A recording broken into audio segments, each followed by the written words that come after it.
આમ આદમીના ઈસુદાન ગઢવીએ ભારતીય જનતા પાર્ટી ઉપર કર્યા જોરદાર પ્રહારો।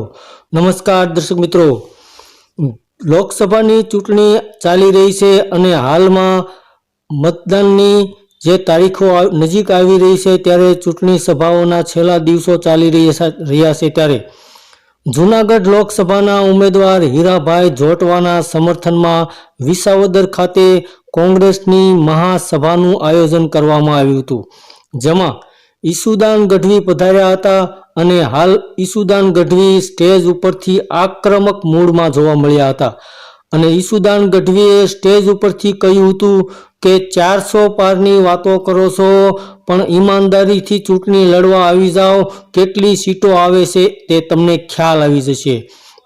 અને ત્યારબાદ ઈસુદાન ગઢવીએ પેટ્રોલના મુદ્દે જણાવ્યું હતું કે જ્યારે કોંગ્રેસની સરકાર હતી ત્યારે 60 રૂપિયા પેટ્રોલના ભાવ હતા ત્યારે તેઓ એવું કહેતા હતા કે 60 રૂપિયામાં પેટ્રોલ પોસાય નહીં, હાલમાં 100 રૂપિયા પેટ્રોલ ડીઝલના ભાવ થઈ ગયા છે, તમારા ખીચામાંથી 40 રૂપિયા વધારે જાય છે। ત્યારે આ ભારતીય જનતા પાર્ટીના નેતાઓ પેટ્રોલ ડીઝલના ભાવ વિશે એક શબ્દ પણ બોલતા નથી। અને ત્યારબાદ ગેસના બાટલા વિશે જણાવ્યું હતું કે જ્યારે 400 રૂપિયાના કોંગ્રેસના સમયમાં ભાવ હતા ત્યારે આ ભારતીય જનતા પાર્ટીવાળા કહેતા હતા કે ગૃહિણીઓને અને મહિલાઓને ગેસના બાટલામાં મોંઘવારીનો ભાર સહન કરવો પડે છે અને હાલમાં ગેસના બાટલાના 1000 રૂપિયા છે ત્યારે ભારતીય જનતા પાર્ટીના નેતાઓ આ મોંઘવારીના મુદ્દે એક શબ્દ પણ બોલતા નથી।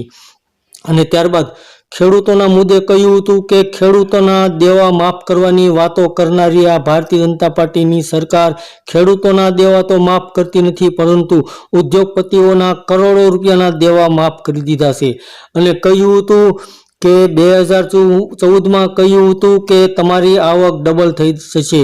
તો વિસાવદરની જનતાને ઈસુદાન ગઢવીએ સ્ટેજ ઉપરથી કહ્યું હતું કે શું તમારી આવક હાલમાં ડબલ થઈ ગઈ છે? અને ભારતીય જનતા પાર્ટીએ અત્યાર સુધી ગુજરાતમાં એક પણ ડેમ બનાવ્યો નથી।